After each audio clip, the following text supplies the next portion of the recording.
Assalamu alaikum and welcome to our second live report here from the Majlis Khuddamul Ahmadiyya UK National Ijtema 2018. There's many events that have been going on throughout the day and our teams have been going around the site to record those, and we'll bring those to you later in this report. But first of all, we've had a special report that's come from Khuddamul Ahmadiyya in Malaysia about their National Ijtema. So let's take a look. 650 Khuddam and Atfal from around Malaysia attended the three-day National Ijtema last weekend. The event included the normal academic competitions such as recitation and memorization of the Quran, speech, nazm, azan and quiz. Similarly, sports included kabaddi, football, athletics and swimming. One highlight of the event was a speech given by Maulana Lake Ahmed Nasir Chaudhry Saab, Naib Wakil Ad-Diwan, who was a guest from Rabwa. Dale Ahmed, MTA News. Organizers have been working around the clock to prepare the site for this year's Ijtema, and for that they need to organize the sports events, the academics, the exhibition areas, but also you have to feed all of the attendees that come to take part in this year's event, and that in itself is a massive job. So our team went to have a look behind the scenes in the Ziyafat area to find out how you cook for so many people.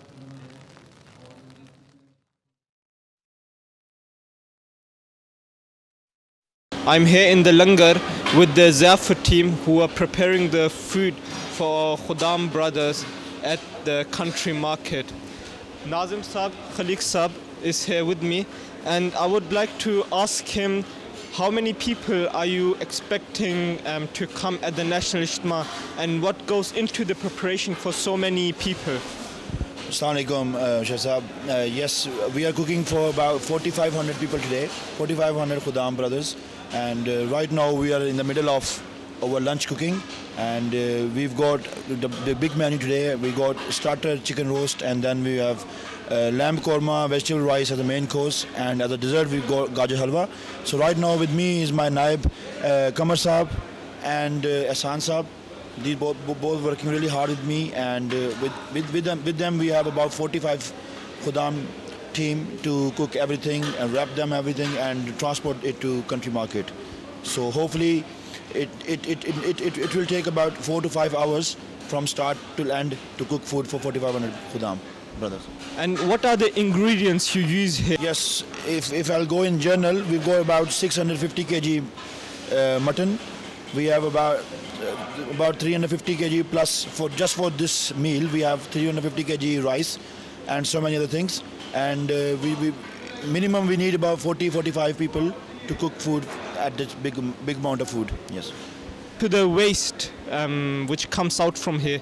Yes. So this year we don't want to waste a single portion. So we bought another extra 3,000 packings. So what we do, whatever the leftover will be, we'll pack them up in the night and we'll give them all Khuddam going back to their home, who are not staying at site.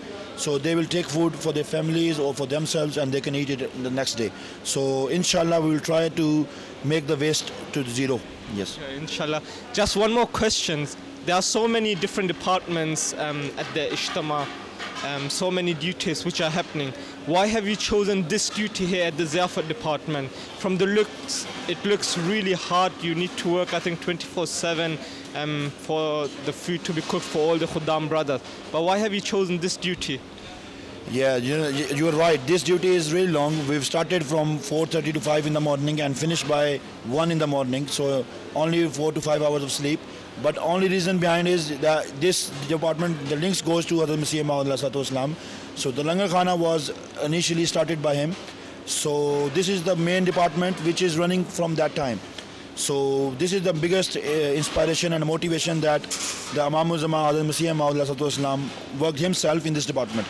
So these are a few things which really motivate us and my team and make us to work extra hours to make sure that the hospitality and everything will never be compromised. One thing I would like to tell the viewers that I myself had the opportunity to serve in the Langar department, and one of the hardest things which I found is peeling the onions, all the taste which come out during the peeling. Yes, onions. If I'll tell you in general, right now so far we've used about 650 kg of onion, and another 200 kg will be used by evening and tomorrow. So it is not easy to peel up the onions, and this year we've got the new thing as a dessert, which is gajar halwa. So that carrots is, we go about 700 kg carrots, which need to be peeled, washed, then go through the machine to make them in small portions, pieces, and then it takes about 4 to 5 hours for one pot to cook. So we've got about 35 gajar halwa pots, which is, I think, so is more difficult than onion peeling. And do you also cook from here for Hazur Anwar? Yes, we always send the portion of the langar to Hazur's residence, and we hope that he might taste it as well. Yes.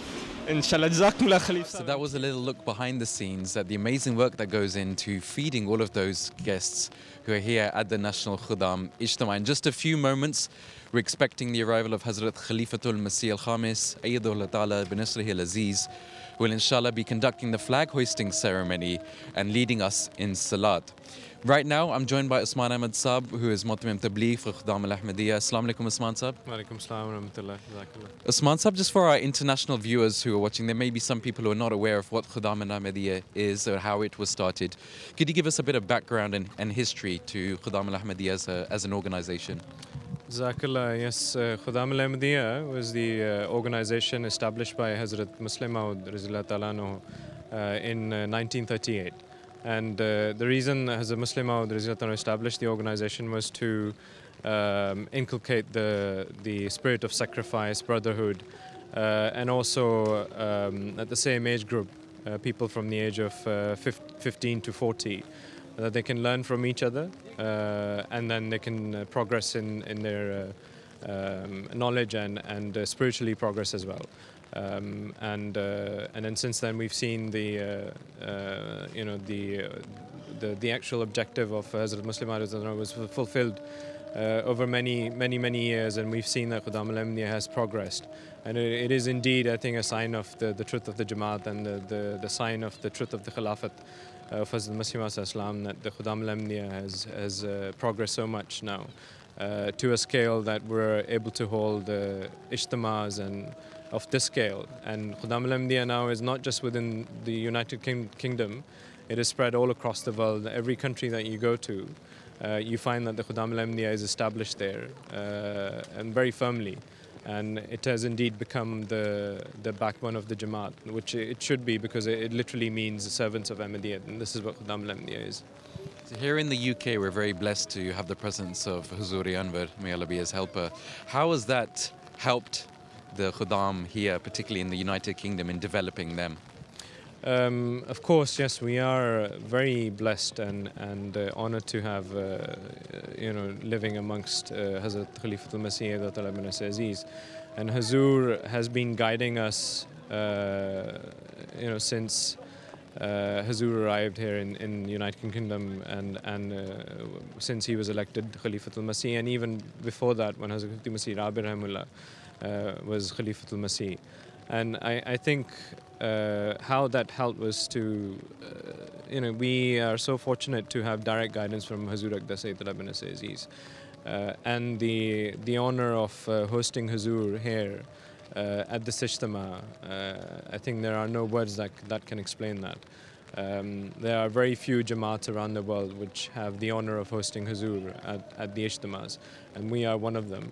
So it's, the direct guidance, the speeches that Hazur delivers at our Ijtemas, the direct guidance that comes to the National Amla through Sadr Majlis Khuddamul Ahmadiyya, all of that has helped firmly establish Khuddamul Ahmadiyya, the structure, the organization, the wisdom that Hazur has transferred through ages. And you see that with the maturity of the Khuddamul Ahmadiyya that we have within this country. We're currently preparing for the flag hoisting ceremony. Could you just give a little bit of background as to why we have the flag hoisting ceremony and what actual flag will be hoisted? So the history of flag hoisting actually goes back to Hazrat Rasul Kareem Sallallahu Alaihi Wasallam, and especially the Lawai Ahmadiyyat. It was not until 1939 when the Jamaat was celebrating jubilee, 25 years of the Khilafat of Hazrat Muslim Maud Rizallahu Ta'ala Anhu, and also 50 years of the foundation of the Jamaat. So it was a jubilee, and there was a committee that was established under Hazrat Muslim Maud Rizallahu Ta'ala Anhu. And the committee, one of the subcommittees actually proposed that there should be a flag, a symbol of the nation, that we should make a flag, and then we should host that flag as well. And Hazrat Muslim Maud accepted that proposal from the Shura. And then it was decided that Jamaat Ahmadiyya will have its own flag. And during that time, there were many reservations. Why do we need to have a flag? And Hazrat Muslim Maud took advice from Sahabas of Hazrat Masih Maud Islam.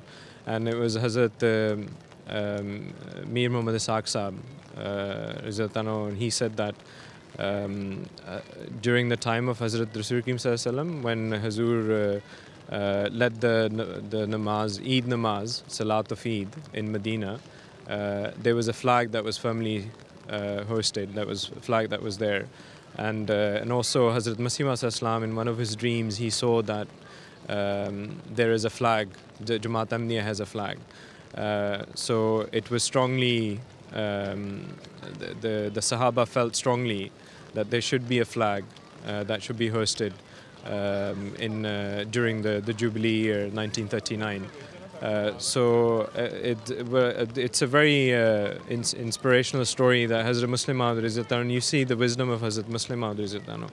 He delivered a speech, and he explained that why I've gone through this process of how the flag should be selected and who should be the people. So he said that the flag should be the contribution to buy the cotton to make the flag should be from the Sahabas only, the Sahaba of Hazrat Masih Maud Islam.